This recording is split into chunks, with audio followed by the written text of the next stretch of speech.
Drought. Very bright. Tickled by nature and its well-beings. However, not everything is so good. Steel. Impaled. Crisp leaves. Clear sky. Pavement roads.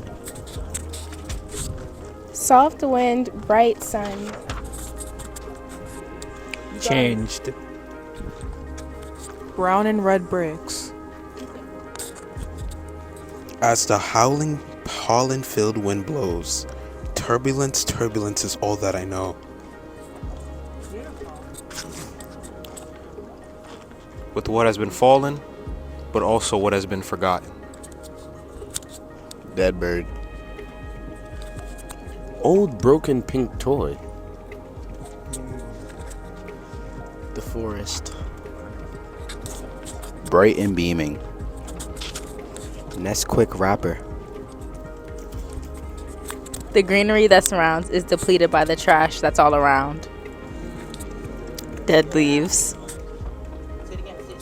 Dead leaves.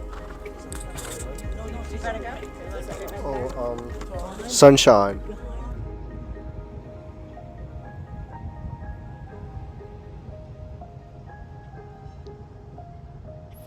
Climate change is in our backyards, and the kids know it. So living in the Hudson Valley, in this beautiful Hudson Valley region, there may have been a time when climate crisis seemed like something that was happening elsewhere, but not anymore. So the Hurricane Irene in 2011 and Hurricane Sandy in 2012 were storms of unprecedented intensity and damage. Then there was Hurricane Ida in September 2021, and that storm submerged cars on the Springbrook Parkway, turned parking lots into lakes, covered the tracks of the Hudson Line with mud and debris. 43 people in the New York City region lost their lives in that storm. So young people are aware of all of this, and their daily lives have been affected by this. So they wonder about a hot day in February. Right? Their basements have flooded, and their power has gone out for weeks at a time. So they're anxious about what's next, what the future holds. It's the middle of April, but it's 90 degrees. We went all throughout winter, but snow didn't reach 1 feet. How is it so easy to deny? Butterflies have a lot of meanings, like with life and sometimes death. You never really know what it means. Imagine walking outside and not hearing the bees buzz. What we're doing is bringing poetry into the local conversation about climate. When we gather at a park or by a muddy estuary or in a schoolyard and talk about putting words on the page for where we are here and now, we're expressing our concerns about climate and how it imperils our ecosystems and our communities. The Floodwaters Workshops are interactive eco-writing workshops at sites of flooding and flood risk. In my role as Poet Laureate, I've been traveling around the county talking with students, educators, and writers of all ages about how poetry can be one form of paying close attention to our environment. Yeah, I'd like to believe that poetry in a lot of ways is medicine for apathy in the way that like a lot of art forms are, which is that like when you read a poem that really moves you and is, you know, if you feel like it's meant for you, then it makes you want to do something, or even if not, like it makes you feel something like very strong and very visceral. And I think that when people start to feel this sense of disillusionment and like sadness and, you know, just overall this sense that they can't do anything about the climate crisis, like I think that art forms like poetry are the ways that you make people realize that like you do matter, and like this is something that's worth fighting for, like this is the good fight. I think poetry is it can be used as a political tool, and since it can be, it definitely can take part in this conversation, as it's a way for many people who, once again, don't feel like they have a voice or don't have voices to get out the information or the knowledge that they have, and kind of like make us less desensitized to the horrible thing that's happening before our eyes. The Forest for the Trees by Rena Priest. I've seen a tree split in two from the weight of its opposing branches. It can survive, through its heart is exposed. I've seen a country do this too. I've heard an elder say that we must be like the willow. Bend, not break. I have made the peace this way. My neighbors clear-cut the trees, leaving mine defenseless. The Orbis say they will fall in the first strong wind. Together we stand. I see this now. I have seen a tree grown around a bicycle, a street sign, and a chainsaw, absorbing them like ingredients in a great melting pot. When we speak, whether or not we agree, the trees will turn the breath of our words from carbon dioxide into air. Give us new breath for new words, new chances to listen, new chances to be heard. The Youth Council for Westchester County cited mental health and climate change as their two most pressing concerns, their most pressing worries. And when it comes to policies that would address those concerns or fail to address environmental problems, they have no say in the matter. So we set out with the Floodwaters Workshops to hear them. Out of water and mist, out of gravel and stone, out of whispers and calls, the silence comes. I'm just gonna do one line. Out of dim light and crows. The wet air makes the hot sun burn less. The fog clouds all, shore trees mind.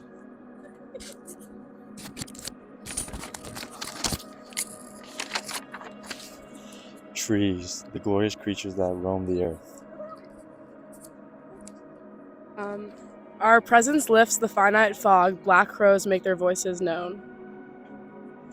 Out of fog and mist, out of rocks and docks, out of grass and dirt, the liveliness comes. Roots stay forever, dispersing their story like a mother being, but they are really just children of Mother Earth. Out of the tide and into the sea. Out of the sand into the sky. I'm sitting here looking at the sky, what's left of it as the clouds collide. Out of driftwood and dew. Casting a golden hail around my face, finally I feel at ease, perfectly at place. I think I see geese, but it is a tease. Again I look, but it's just me and my notebook. I ponder what to do, but the nature prevents me to. The trees stand strong and wide while I cast my worries aside. The sun comes out and pushes the clouds away, spreading sunlight in the bay. The vibrancy, the darkness, the leaves, blood and sun. The red and orange leaves dangled from the beautiful trees. I rise, I rise, I rise. Radiant and bright through fog, spreading its warmth. Greedy for the last drop of melting sun, they are broken and defeated. The difference between you and me is our friendship with the sea. It's quiet and cloudy, head empty, no thoughts, then the sun came out. A far-off sail, white as a crescent moon. The water is calm and as reflective as a mirror.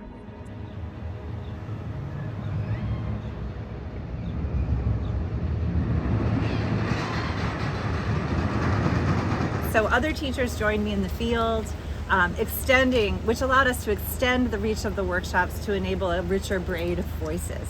So Rachel Simon brought the workshops to queer youth and adults at the Loft LGBTQ Center in White Plains. Rashawn Allen taught during Poetry Month at Westchester Community College. And Pam Hart brought the Floodwaters Workshops to writers at the Bedford Hills and Taconic Correctional Facilities.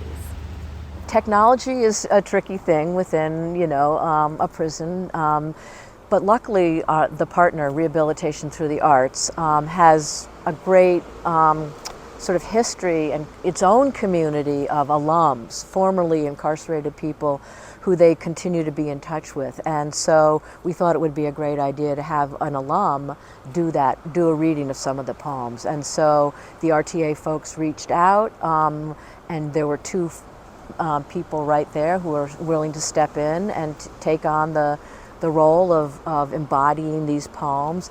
And for me, the goosebumps at the edge of the Hudson River, having these poems, about a tree, a groundhog, a call to action, written by someone, miles away, who is incarcerated, read by someone who used to be incarcerated at the edge of the river there was just, an amazing thing to have happen. Today we're reading a poem called One Man's Trash by Kim at Bedford Hills. One man's trash is another man's treasure, or is it? One man's plastic bags fill landfills and pollute the planet. One man's trash. One man's styrofoam packing peanuts, cups, and plates account for mountains of undegradable refuse the world over. One man's trash. Treasure. One man found dinosaur tracks in the bed of a dried up river. What a treasure. But what about the fish? What would the wildlife drink? One man's trash. Watering hole dried up. My friend's dog can't catch crayfish or frolic. How confusing for him. There's no water now. One man's trash. One man's trash is killing the treasure. One man's trash. Come on, one man. Take a stand. Stand together. Save the treasure. So they wrote about, very much sort of poems that were sort of small moment poems. Again, the idea of what is right outside the window. Walking along the path between the buildings. There is a sense of landscape within these facilities. Of course, it's very, I don't want to use the word curated, but it's very determined by somebody else. So it was what is right outside, and then larger, worries and fears about, the earth itself and the world and trash and how to, manage all of those questions. So I thought it was a great combination of those two impulses that we have in general as writers, to be big picture and small picture. Today I'm reading a poem called The Prison Window View by Jacqueline at Bedford Hills Correctional Facility. For 12 years now, I've observed the world revolving from a small prison window. The views have been facing east, west, facing north and south. Even southwest views, then northeast views from the sunrise window positions to the sundown positions. All the while surrounded by rich forestry, trees, and more trees. Vibrant during the spring and summer as the sprout and bloom, life continuously evolving, deer, wild rabbits, and groundhogs too. Even close-up of chipmunks doing what they do. Birds, cricket, rustling sounds of animals moving around. On occasion, I even touch the summer leaves, silky smooth, viney rich, green, moist, and alive. Fresh air is one thing that's here. Nothing like the city with its smog. Flowers? Hey, I often smell lilacs as the breeze blows. Fall and winter have represented stillness, peace, as the trees bear no leaves. Hardly a sound from the forest now, just a woodsy place where things may creep. Whether it's winter, spring, summer, or fall, each enlightens me with the spirit to love it all.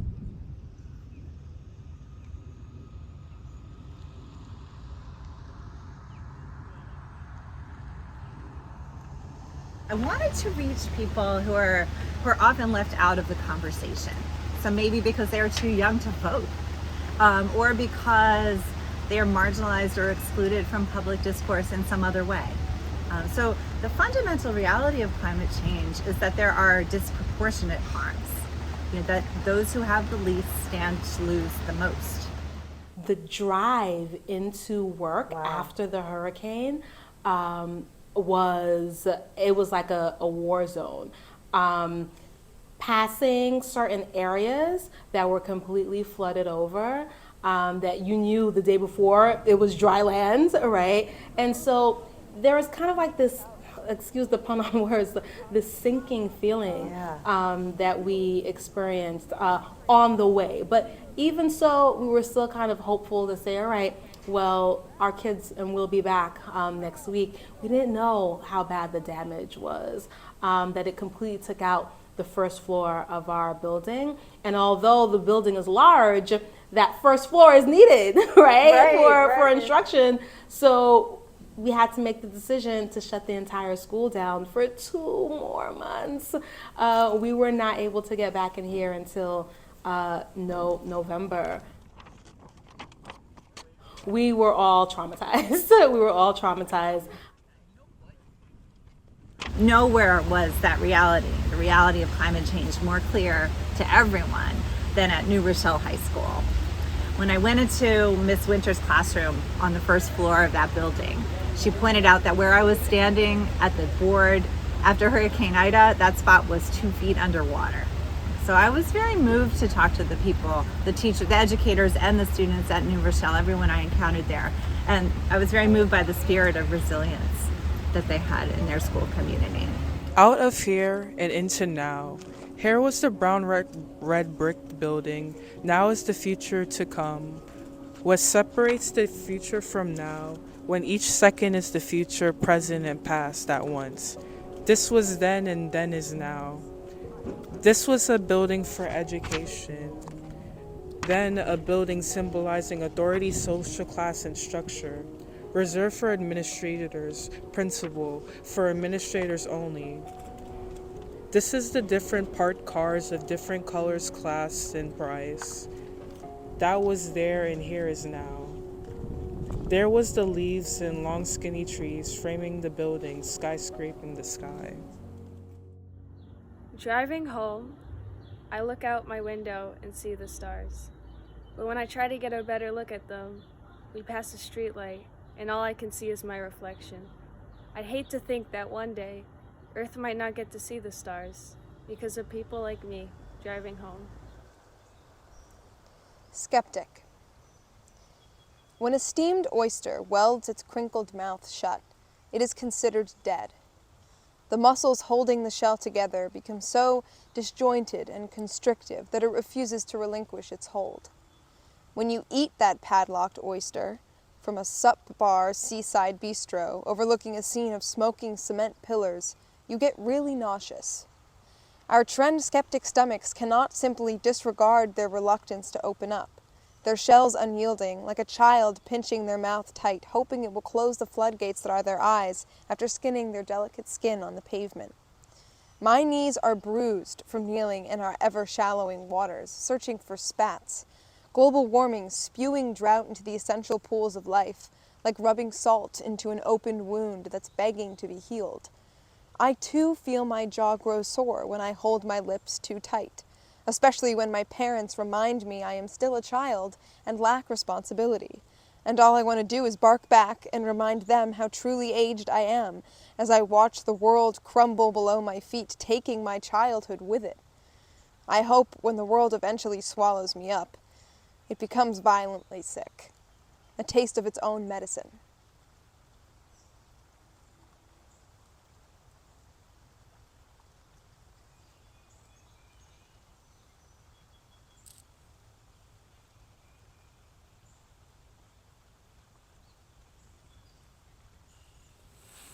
There were a variety of responses to our prompts, some of them reflective, some overwhelmingly and understandably angry. That's part of what we were interested in, the range and breadth of responses. We wanted to gather as wide a variety of voices as we could, which meant gathering participants across more than just towns, high schools, zip codes, community groups, but also across age groups. And it turned out that some older poets were just as concerned about the world we're leaving to young people as the young people are themselves. Put my ear on the pocked face of a boulder. Nothing. Hit it with a fist-sized rock. Nothing. Clunk swallow joined by sea carcasses and accidental gems of stone gestation. Listen. Children hear the voice of everything. Put stones in their pockets, line them up on window ledges, suck on pebbles. I carried a couple of small, smooth ones in my pocket, all second grade, named them. Closed-eyed now, almost asleep, I lay down on the stone that let me drape my arms and legs and face on the round rise of its exhale. It breathed endurance and origin through me to the steadfast cairns, caves, walls, tombstones. Some children are kicking a ball, following where it goes. Someone, ponytail flying, is running, clutching her jacket. Trash bins are collecting our garbage. An airplane leaves a white streak in the sky. The grass is growing silently, greener and greener. There is water here, but not there. In our desert of ignorance, carelessness, a young man poses by the dam in the figure of a cross.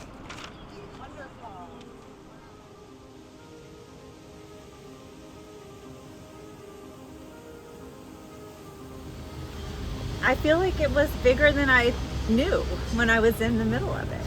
I think it's turned out to be kind of quite a collection of things.